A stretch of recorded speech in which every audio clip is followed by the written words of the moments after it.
Hey, gonna be doing another TB commentary. Unfortunately, I had my South Jedi CM completely crash on me. It wasn't even a crash. It was just it decided to close. Anyway, let's do the JTR mission. I think that this is one that can be messy at the start and definitely can cause some issues. Generally, once you get the ball rolling on this team correctly, you're kind of set.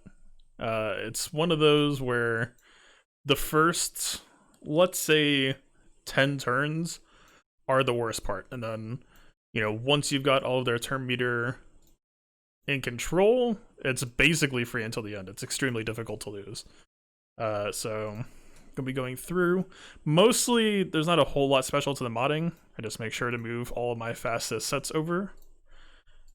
Generally try to add some survivability where you can, but like these aren't particularly specialized mods. One thing that I've started to feel lately is I kind of want to see Finn coming out a lot faster, because I think even with bad RNG scenarios, it'll still help to make sure that Finn's unique comes up for the counter chance, because then at the very least, let's say a B2 activates and does his AoE. Well, everyone is going to counterattack. Hopefully they will crit with R2-D2 being there, so they'll cleanse themselves, but also that's a lot of potential exposes. So I bumped up Finn's speed a lot. He's still going to end up being slower than a lot of these characters, but we really just want to make sure that he comes out as quickly as can reasonably be expected. Now, let's see. I think I bumped 3PO down recently. Yeah, I gave the better speed to JTR. I actually just recently switched some mods, so I actually kind of need to do a quick check to make sure. I upgraded a new pretty strong mod to 6E, so my speeds might actually be a little bit out of whack. Let's see, it's probably on 3PO down here, because I had all these speed thresholds set correctly. So let's see, 300, he'll be 320. Repeating with JTR, we had it 323, so that's still fine. I don't think anything really gets screwed up here. BB-8 as the pace car. Okay, yeah, nothing really changes. All right. Yeah, there's double sniper droid, double B2. This is just a lot of mess at the start, so let's get things rolling and see how it goes. I'm doing it live. Well, recorded live. You get it. So one of the mistakes that I started making early on with a lot of my attempts, this is making me nervous, game. Okay, lovely. One thing that I was doing a lot that really seemed like a mistake is I was always trying to mind trick a B2, but I don't know. I think I've kind of just given up on that and just generally tried to put more control into sniper droids at the start. The B2s are just going to happen, right? There's not really a whole lot we can do to stop that. There's a bit of RNG at the start based on what the sniper droids seem to feel like doing at the time. This isn't too terrible, to say the least. Let's try to put this guy under lock. We got the days. That's good. Okay, not the worst. This guy we can go for here, just generally. It sucks that we lost the translation, but again, all we're trying to do right now is just get things under control. Let's try to get BB-8 out of stun lock here. Okay, we got pretty favorable RNG there. So this turn is a little bit weird, right? We kind of want to whittle down these droid battalion stacks ASAP, but let's see. We risk the RNG of this B2 activating again, and I really kind of just want Finn to go first, just to make sure that we can get all of that counter chance up with the inspiration. So let's see. We could just pop this over on JTR, pop the smoke screen over, and aim at a sniper droid. Any ability, even if it's a non-cap ability, that we aim at a sniper droid will put this offense down thanks to 3PO. So it's not the worst choice here. I kind of just... Yeah, let's do that. JTR is going to taunt soon anyway, so putting the soft taunt on her is pretty much okay. Doesn't really cause any harm here. Let's see. I was really hoping Finn would go before 3PO here. It's hard to justify not using the mass assist here. We lose a lot of tempo if we don't. But at the same time... If we can get the double confuse on the snipers, then we'll really kind of be in the clear in a lot of respects. Let's see, we only really have translation on R2 right now, so this isn't going to be the best mass assist either. Let's try to play a bit conservatively here.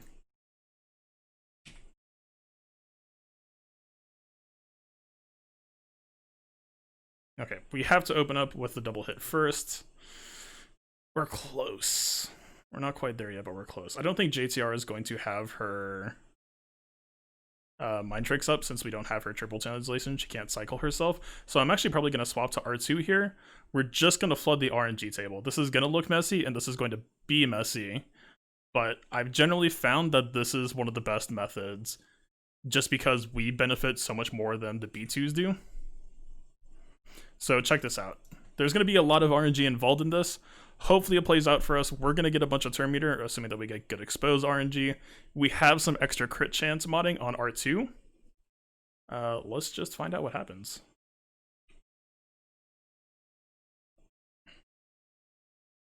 Okay, so notice how the exposes happened on them, and that kicked us above them on the RNG table.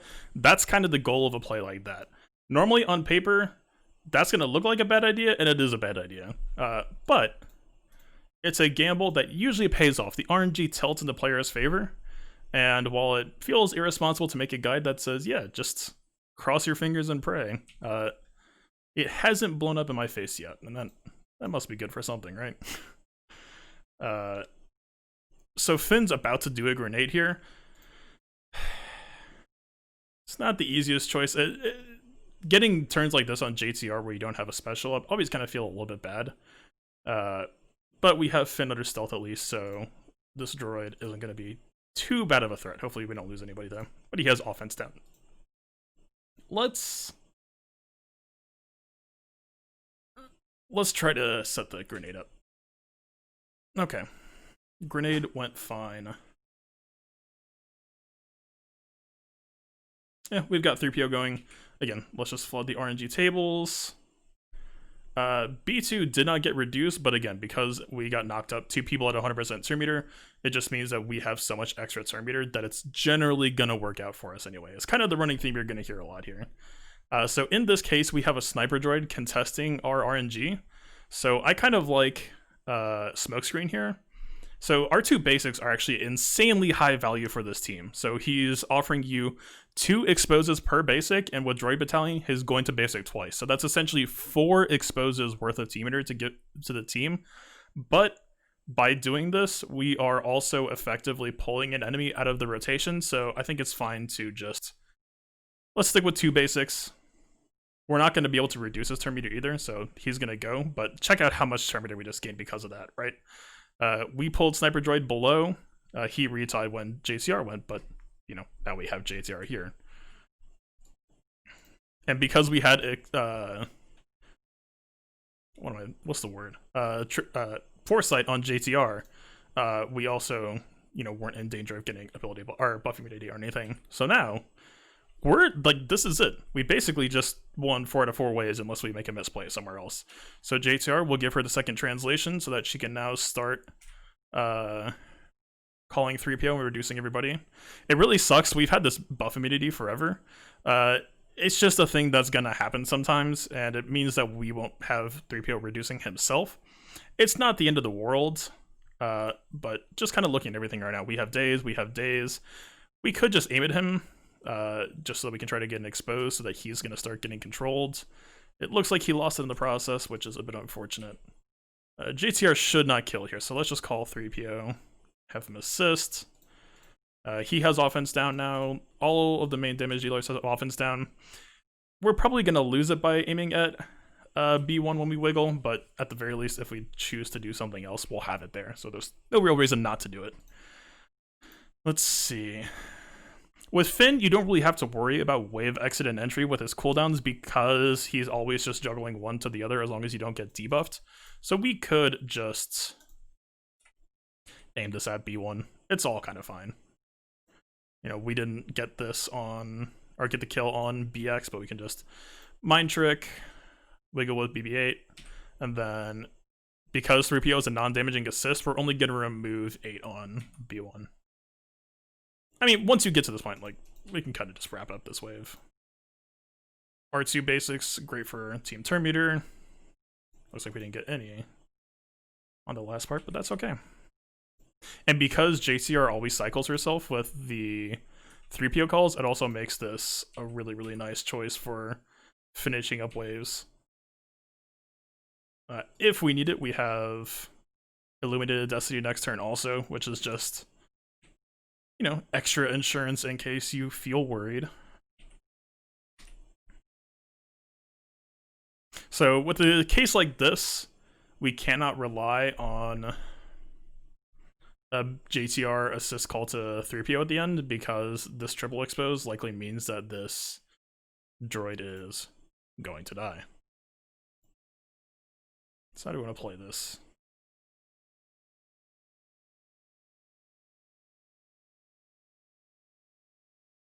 We could just...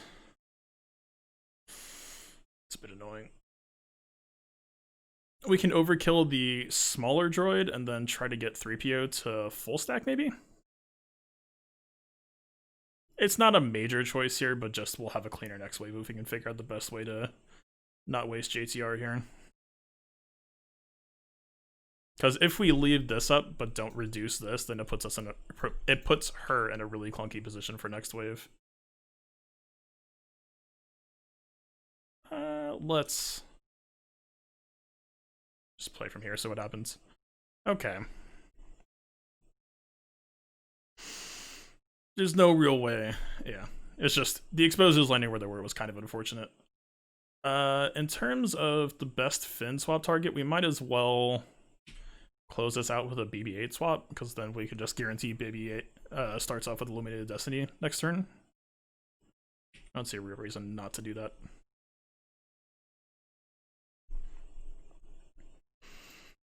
Okay, nothing too serious to worry about here.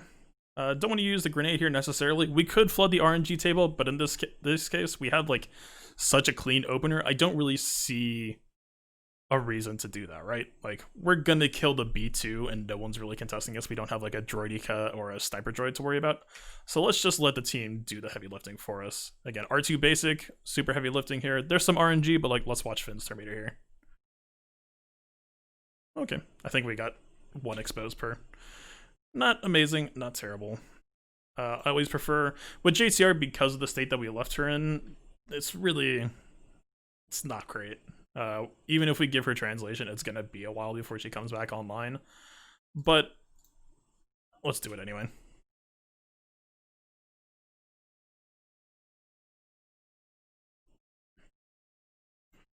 Okay, so let's look for good wiggle targets.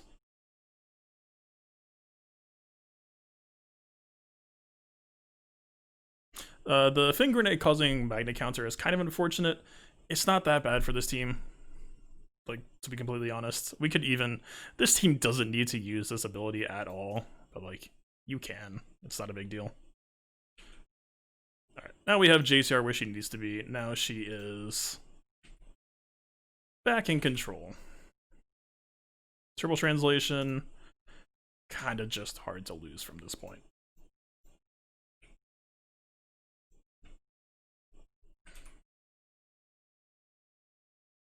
Because B1 works the way he works, I kind of like using him for JTR assist calls, just because, you know, if 3PO lands an expose, it's not making it harder to calculate later hits, but again, not a major detail. Once you reach this point, you pretty much just auto-win.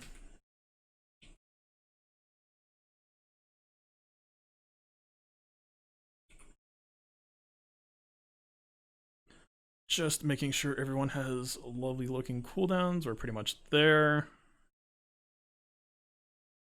If we can close this out with this grenade, this would be a Lovely way to start the next wave. Kalani. Kalani always annoying, but this comp I mind Kalani the least, I'll say. It's a little bit of a hassle dealing with the B2 sometimes, but if we can just get like 1 or 2 solid nuke turns off, it really goes pretty smoothly. So let's see, how do we want to try to finesse this? Let's...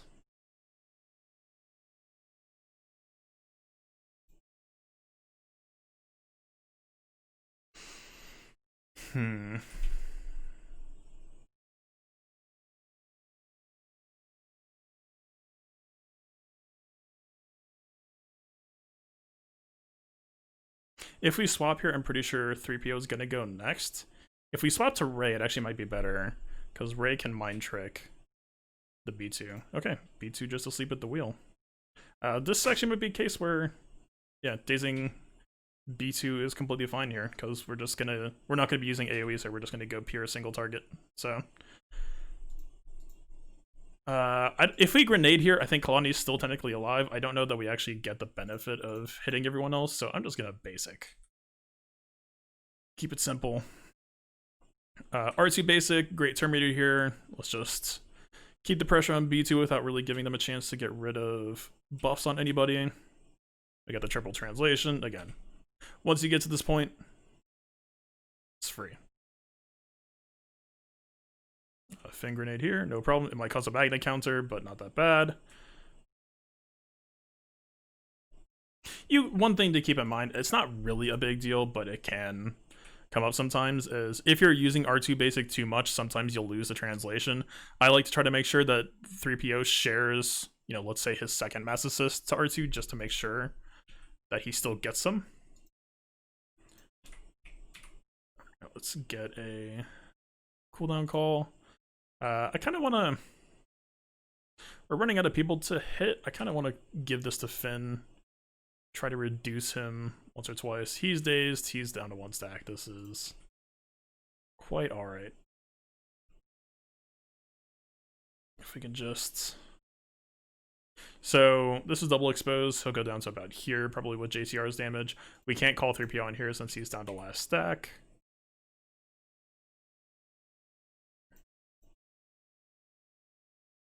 Yeah, double exposed. There's no real point aiming at B1 anyway. We could just... Yeah, I think grenade is the fine play here. What? GG.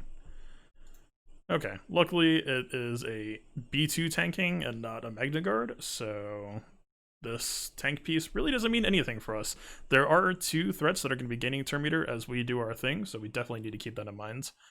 Another thing to keep in mind, JTR's Mind Tricks is the only real way to dispel Dradica once he's up.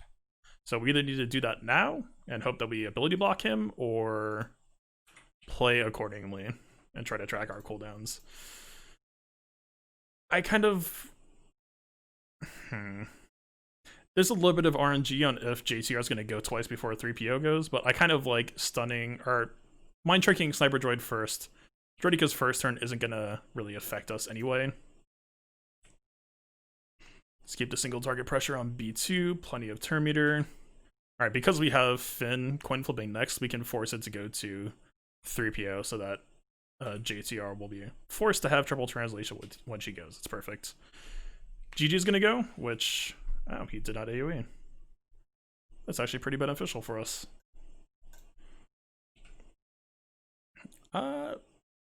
It's kind of a waste to aim this at Droidica.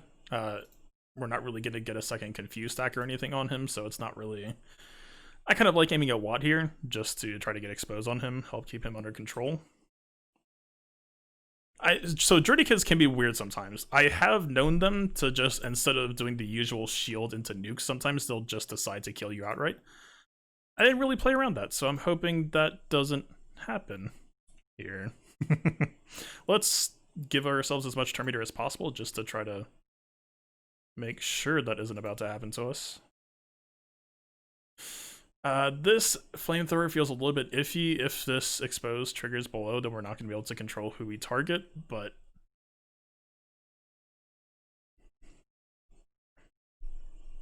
Okay. Jordy Kid was a good boy. He behaved himself. We could just go for a Grievous kill on the next 3 PM mass assist. There's a little bit of RNG to that. I would call that a little bit greedy, but I don't think it can really blow up in our face that badly, just based on the math involved with that choice. So let's just see if we can one-shot him. Yes, we can. Alright, so we have, obviously, the biggest threats for last, but they are completely controlled. It's a free win at this point. Probably repeated myself a lot more than I should have, just because, I don't know, it's hard to tell who knows some of the fundamentals and who doesn't, but, like, honestly, all you really need to take away is the first, let's say, 3 or 4 minutes of this. Like, most of the fundamentals that apply to most TB combat missions just do not matter for JTR because you have such great cooldown management baked into their kits. You have BB-8 giving you initial turn meter, or even, like, you know, Illuminated Destiny. It's kind of really hard to screw them up once you're in control. Whereas, like, a JKR lead south, you really have to be on point. You have to be planning things out multiple turns ahead, just to make sure that your wave exits and entries aren't going to completely screw you over. We've had, like, a little bit of weirdness by choosing to use JTR mind tricks at the wrong point and not having it at the next wave, but, I mean, you saw, like, there was very little resistance here, so that's a 4-4 on day 4. I'll take it.